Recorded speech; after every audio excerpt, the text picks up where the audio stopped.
He needs no introduction, obviously, in our state, but I got to assure you that his leadership, he needs no introduction in many parts, in any part of this country, and in many parts of the world. It's my great honor and my great pleasure to welcome my friend, the 83rd Governor of the state of Georgia, Brian P. Kemp.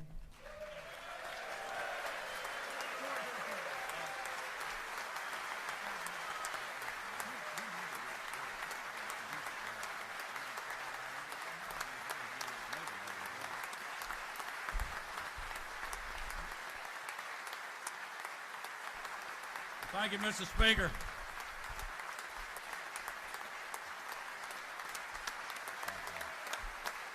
Thank you all very much. Thank you all very much. Thank you, Mr. Speaker, for those kind words. I appreciate the recognition. It's an honor to be here. Lieutenant Governor Jones, Speaker Burns, President Pro Tem Kennedy, Speaker Pro Tem Jones, members of the General Assembly, constitutional officers, members of the Public Service Commission, Mayor Dickens, members of the Judiciary, members of the Consular Corps, and my fellow Georgians. Later this year, the people of this state will once again fulfill their civic duty. They will choose who occupies these seats of service, and they will determine what course America takes in the years to come. As they have in years past, when they go to the ballot box, they'll see a stark difference between Georgia and our nation's capital. They'll see what we've achieved together at the state level to make Georgia an even greater place to live, work, and raise a family. And they'll see the hardships Washington, D.C. has brought into every home and placed on every kitchen table across our state. Congress has become synonymous with runaway spending, bloated budgets, job-killing regulations, gridlock and partisanship, and elected representatives in both parties who are more interested in getting famous on cable news than delivering results for the American people. All the while, across the nation, over 60% of households are living paycheck to paycheck. Over 8.4 million Americans are working 2 jobs to make ends meet. Mortgage rates remain at highs not seen in a generation. And while the rate of inflation may have fallen, high prices on everything from groceries to rent have not. In fact, it cost Americans over $11,000 more per year to maintain the same quality of life that they had just a few short years ago. For the hardworking men and women of this country, paying $11,000 more a year is not a choice between the luxuries of life. For too many people, that's a decision between putting food on the table for their family, making their car payment, buying clothes for their kids, or going further into debt. For a recent graduate, it's about whether you can afford to get your own place and pay off your student loans. For a single mom, it's a decision about taking a job, a new job, and a new career that pays better, but it doesn't offer child care. For a family of 4, can they make ends meet when also saving for their kids' college and trying to pay their mortgage? And for our seniors, are they able to stretch a fixed income to meet their basic needs? These are the people that Washington, D.C. has left behind. Because for every challenge our nation faces, the federal response is to spend more, regulate more, tax more, and come up with another government program meant to cure every ill. Instead of empowering hardworking Americans to innovate, create, seek greater prosperity, their answer is simply more government. But the good news is, here in Georgia, we have chosen a different path because we realize that the success of our state does not rely on the actions of government, but the prosperity of our people. Washington, D.C. forgot a long time ago that it's not the brilliance of politicians or the good intentions of a new program that make our nation great. It is the resolve, the ingenuity, and the character of the American people. Those were the hardworking Georgians we heard from on the campaign trail. As a family, we heard their stories their struggles, and their hopes for a brighter future. And as you all know, that was truly a family affair. And I want to thank Marty, Jarrett, Lucy, and Amy Porter for being there every step of the way. Thank you all.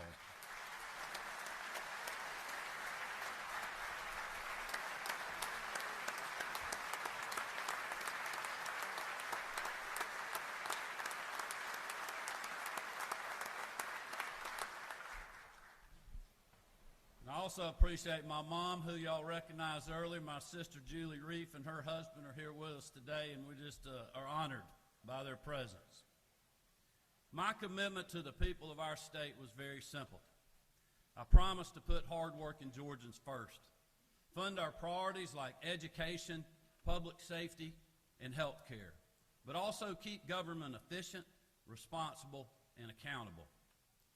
The federal government may have abandoned those principles, but here in Georgia, thanks to the partnership between my administration and the General Assembly, we have delivered real results for the people of our state, ahead of schedule and under budget.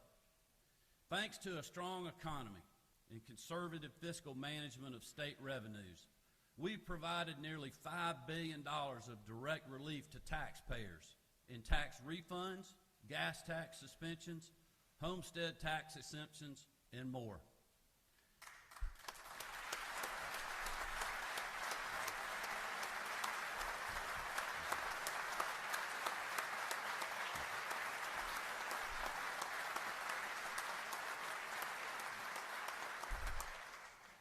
You all were a big part of that. Despite unprecedented challenges, we have maintained a AAA bond rating, while celebrating the creation of more than 171,000 new jobs and roughly $74.5 billion of investment in every corner of the Peach State over the last 5 years. And unlike a lot of blue states, these are private sector jobs, not grow in the ranks of government, and we are not done yet. Last month, I joined Lieutenant Governor Jones, Speaker Burns, and others to announce a plan to speed up implementation of the largest state tax cut in history. With your support, I look forward to signing legislation that decreases our state income tax to 5.39% starting this year.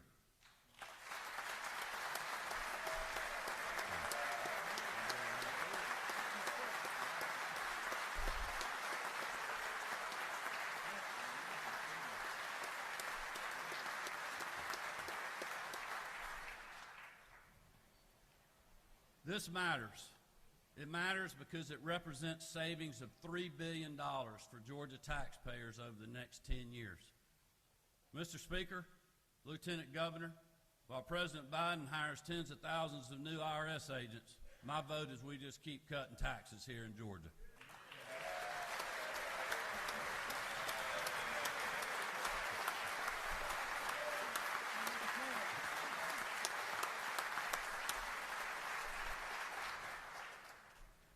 The path that Georgia has taken over the last 5 years has led to record job growth, historic investment in communities from Bainbridge to Blue Ridge, $5 billion of tax relief, and enough funds saved to operate state government for months in an emergency, not days. That's the choice for Georgians this November, and I feel confident they'll vote to keep Georgia moving in the right direction once again. So to answer the question, the state of our state is strong, growing, and prosperous because we trust our citizens more than we trust the government.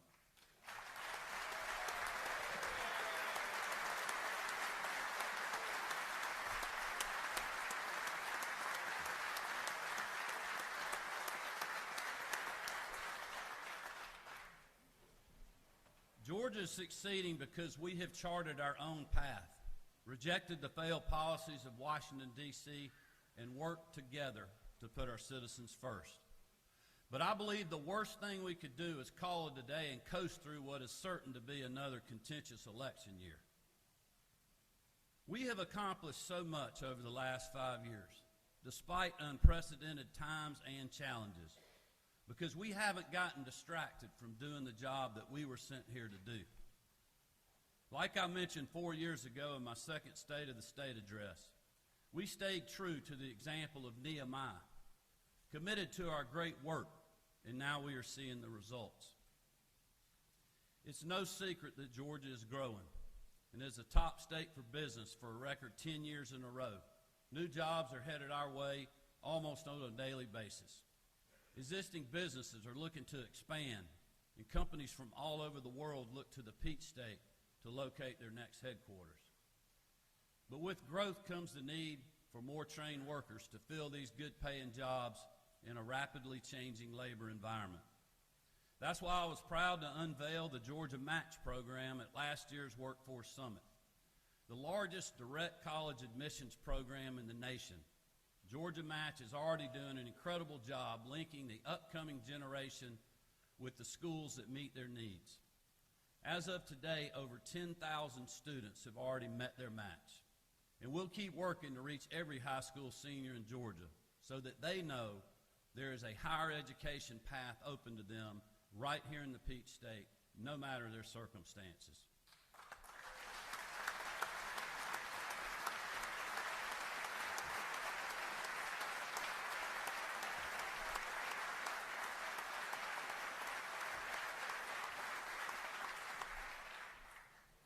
Speaking of education, my amended 2024 budget and the fiscal year 2025 budget proposals double down on our continued and historic support of K-12 education, with $1.4 billion in additional funds allocated to make a total of $12.8 billion. Republicans and Democrats alike have supported this record investment in our students. And I want to take a moment and thank all of you for that strong bipartisan achievement. It's also important for us to remember that increased funding does not guarantee greater success. As a small business owner for almost 40 years now, I believe, like many of you, that competition and the free market drives innovation. At the end of the day, they result in a better product for the consumer. When it comes to education, the same principles hold true. Over the last few years, there's been a great deal of debate around different proposals to expand options for students and families when it comes to finding the education that best fits their individual needs. Many members in both chambers have worked hard on this important issue, and I want to thank and applaud them for their efforts.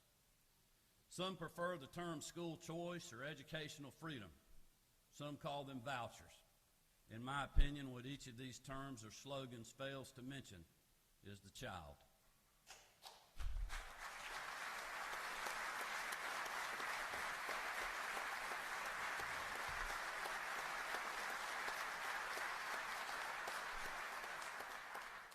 At the end of the day, our first and foremost consideration should be the future of that student.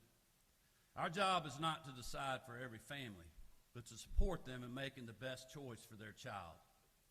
This week, as we begin the second year of another biennial of the General Assembly, I believe that we have run out of next year's.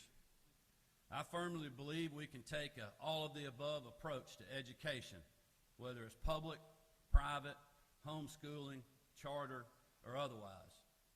It's time for all parties to get around the table and agree on the best path forward to provide our kids the best educational opportunities we can, because that is what we were elected to do.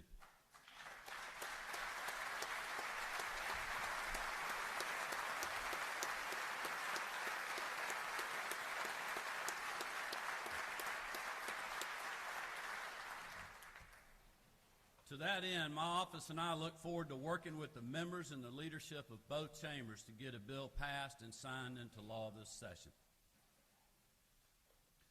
Finally, our students and teachers deserve to have a safe learning environment, no matter their zip code. Since I took office, I've had the opportunity to hold more than 30 roundtable discussions with educators and superintendents from all over this state. We heard frequently that our schools were in need of additional resources to enhance security. That's why since 2019, we have provided more than $185 million to all of our schools to help secure the safety and well-being of our students and our teachers. This year, I'm proposing we continue those efforts by making school security funding permanent. In my budget proposal, I've included a request for $104 million that will go directly to school districts for school safety enhancements. Schools will determine how to best use this money, whether for personnel like school resource officers or for physical or technology improvements that make our places of learning more secure. This investment is more significant because it will enable schools and administrators to plan accordingly, knowing that this money is headed their way for this specific purpose. I hope to see strong bipartisan support for this budget item to keep our kids and our schools safe.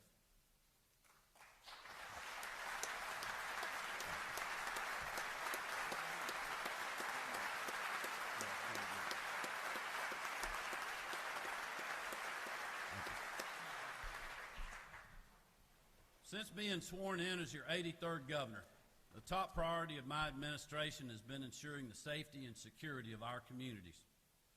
There is no doubt that we have made great progress, from the GBI's Anti-Gang Task Force and Heat Unit and the Department of Public Safety's Crime Suppression Unit to the First Lady's Grace Commission and the Attorney General's Human Trafficking Prosecution Unit and the school security measures I just mentioned. We have not wavered in our commitment to strengthening public safety. But the state cannot do it alone. Thankfully, over the last 2 years, we have had strong partners at the local level who have worked alongside state law enforcement to make our capital city safer. 2 of these gentlemen are here with us today, and I want to take a moment and thank Mayor Dickens and Chief Sherbaum for their partnership. We appreciate you all.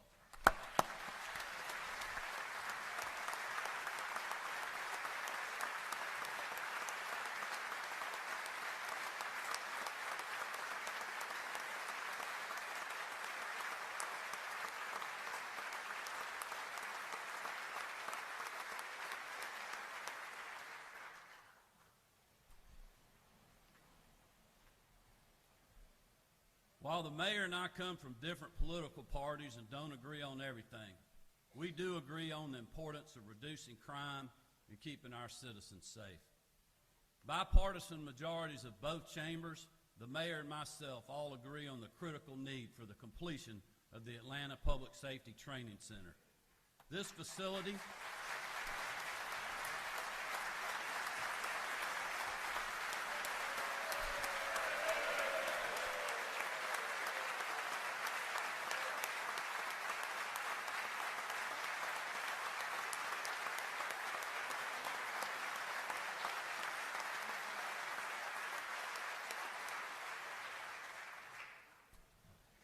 This facility will provide our law enforcement officers, firefighters, and additional first responders the critical tools and knowledge, as well as the skills needed to keep themselves and our community safe.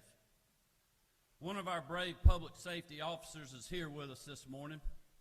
Exactly a year ago this week, this dedicated trooper was shot and severely wounded near the site of the Future Training Center. He spent weeks in the hospital fighting for his life. He endured multiple surgeries and spent the better part of a year in recovery while his family stood strong beside him.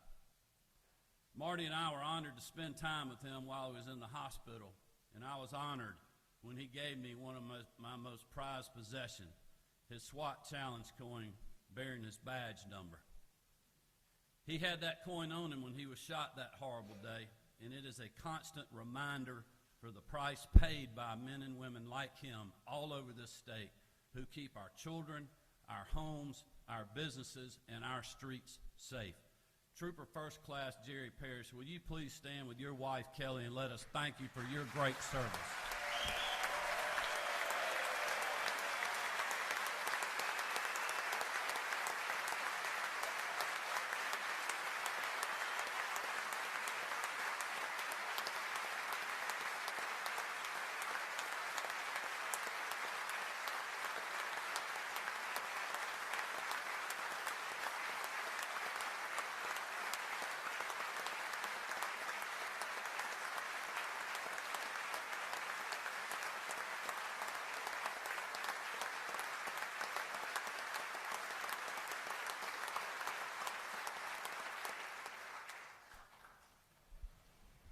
Thank you to the entire parish family for your service, your bravery, and the sacrifices you've made over the past year for us.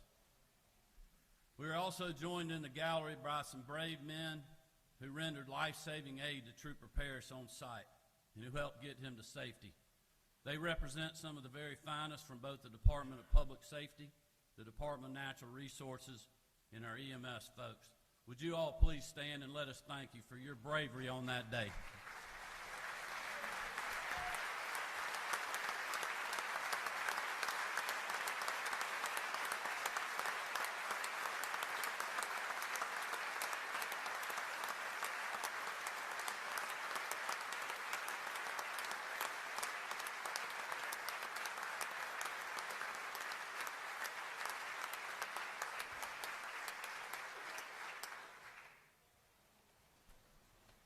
We are so grateful for you all.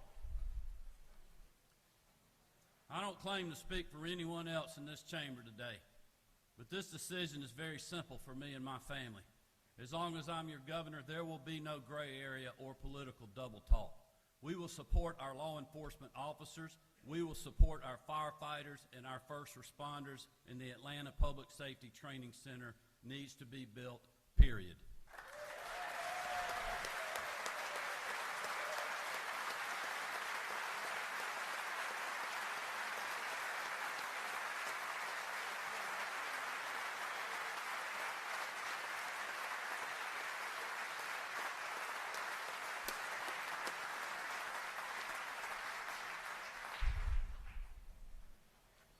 Article 1, Section 1, Paragraph 2 of the Georgia Constitution states, "Protection to person and property is the paramount duty of government and shall be impartial and complete. To fulfill that paramount duty, we must do more than show our support for law enforcement in words. We have to show it through action.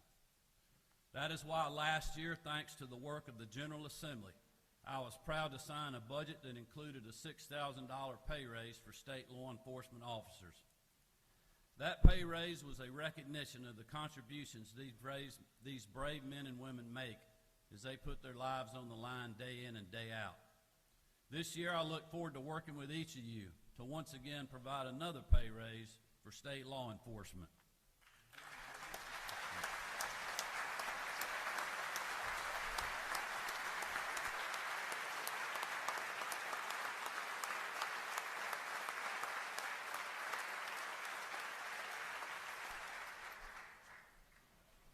Within my budget proposal are pay increases of an additional $3,000 for state patrol officers like Trooper Parrish, as well as our correctional officers and other state law enforcement agencies. These investments will not only serve as a renewal of our commitment to these law enforcement officers, but will also support our ongoing retention and recruitment efforts. I'm also urging the General Assembly to complete what we started last year and give final passage to the Peace Officer Loan Repayment Program. Because despite what some may say, we need more police officers, not fewer.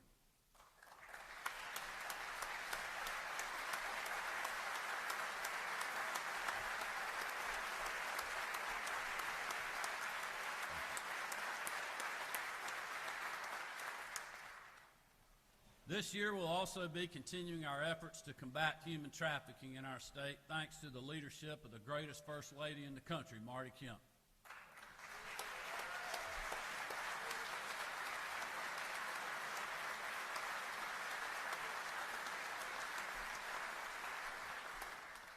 Thanks to her work and that of the Grace Commission and members of both chambers, Georgia has gone from being known as a human trafficking destination to being known as the leader in going after traffickers and supporting the victims.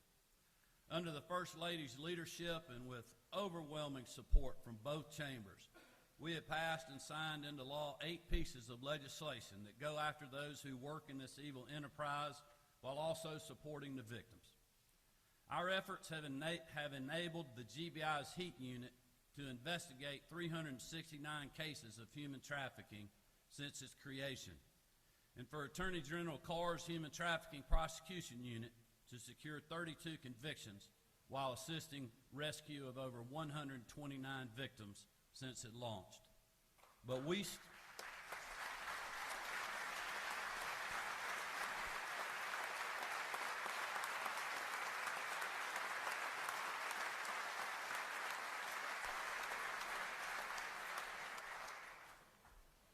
still have work to do, and Marty and I are both looking forward to working with each of you this session to keep up that fight. 5 years into my administration, when it comes to health care, we've made enormous strides in lowering costs, expanding access, and incentivizing more health care providers to give care. We began this work with the passage of the Patients First Act in 2019, and since then we've seen strong results. In 2019, no counties in Georgia had more than 2 health insurance carriers. Today, 87% of Georgia counties have 3 or more carriers. And thanks to Georgia Access and the reinsurance program, enrollment in the private sector exchange over the past 5 years has grown from just under 460,000 to over 1.2 million Georgians. Georgia Access is also saving hardworking families more and more in their wallets. In all, we've reduced premiums by an average of 11% across the state. That represents an average annual premium reduction of almost $929 million a year. In rural counties, where premium prices were the least affordable when I took office, Georgia Access has reduced premiums by an average of 29%. And while some in the media refuse to acknowledge this significant progress, we will continue to support policies that work for Georgians, not political narratives. Because the fact is that for individuals and families struggling to make ends meet, lower insurance costs and more choices lead to better care that they can actually afford. And because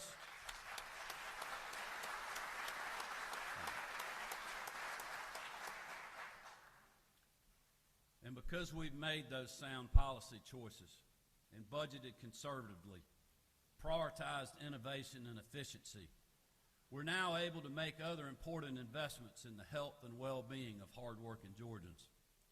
That includes our efforts in mental health. 2 years ago, as you know, I was proud to sign into law the Mental Health Parity Act, a fitting capstone to the late Speaker David Ralston's years of service in this chamber, and one that leaves a lasting legacy.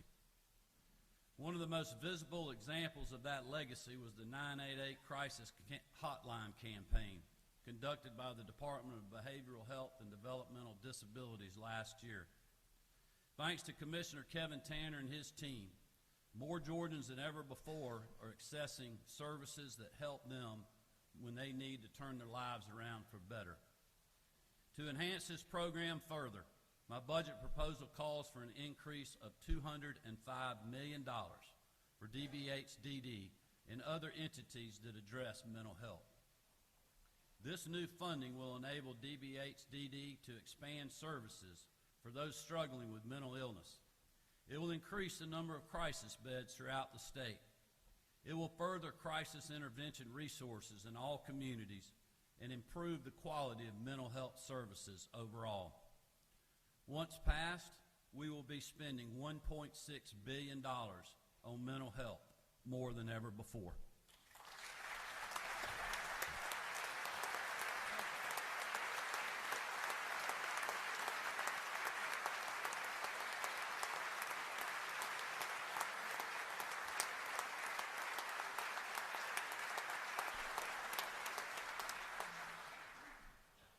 I'm proud of what these and other agencies are doing to help their fellow Georgians and keeping us the best state to live, work, and raise a family.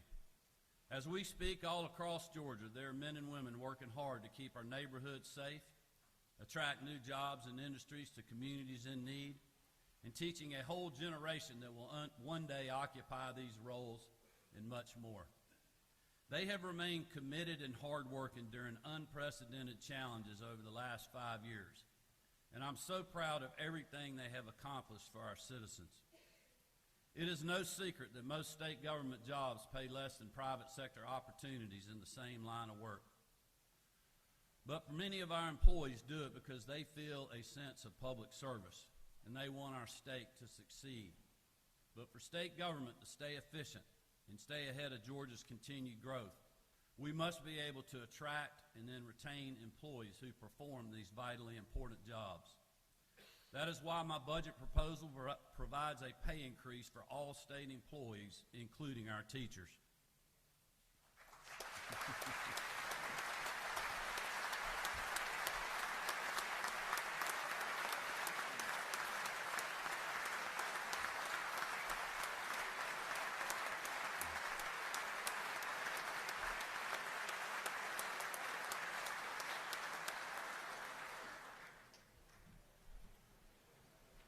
This will build on the historic raises we've provided for educators over recent years and will increase every state worker's pay by 4%. My proposal also rewards those who gave decades of their lives and careers to serving others by allocating $500 million to shore up our state retiree fund, ensuring our state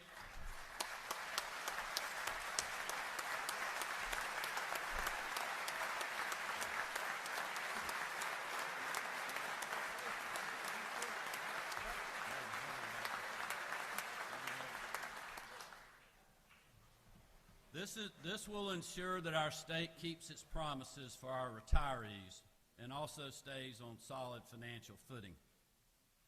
Instead of expanding the size and scope of government, we're putting state dollars to work in targeted, efficient ways to recruit, retain, and thank employees in vital roles, from corrections officers to caseworkers. By doing so, we're continuing our efforts to wisely use every penny taxpayers send us, from state agency personnel to our schools, public safety, and the healthcare marketplace. As we look across America, there's no doubt that we're at a crossroads. From crushing inflation and dysfunction in Washington to the crisis at our southern border and unrest overseas, these are indeed trying times. But I believe we have an opportunity here in Georgia, an opportunity to highlight a different path. One of the brilliant principles of America's founding is the role of the states. For them to be the laboratories of democracy, to protect the liberties and freedoms of their citizens, and to carry out the will of the people. Our founders didn't believe the state should always look to the federal government for answers. And by judging by current comparison, I don't think we would have much to learn. In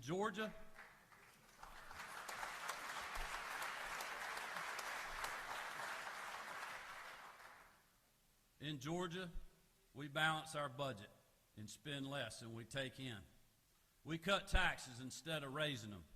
We return money back to the taxpayers rather than justifying new government programs. We back the blue and crack down on violent crime and gangs and put the safety of our communities ahead of partisan political agendas. We celebrate the free market instead of using the heavy hand of government. We work together across party lines on more issues than not. And most importantly, we put our people first. In an election year, I don't expect all of us to agree on every issue. Every district represented under this gold dome is different and sends each of you here with a unique set of issues to address. Over the next 36 legislative days, there will be passionate debate, there will be disagreements, there will be tough votes, there will be long nights, and maybe even some short tempers. But in the middle of all of that, I ask that we also remember Georgia is different for a reason, that our success is not an accident, but the result of a resilient people who elected their leaders to keep state government efficient, responsible, and accountable. In Georgia, we believe the American dream will always provide our people greater prosperity than the government. The state of our state is strong, growing, and full of opportunity. Let's use this session to keep it that way. Thank you all. May God bless you, and may God continue to bless the great state of Georgia.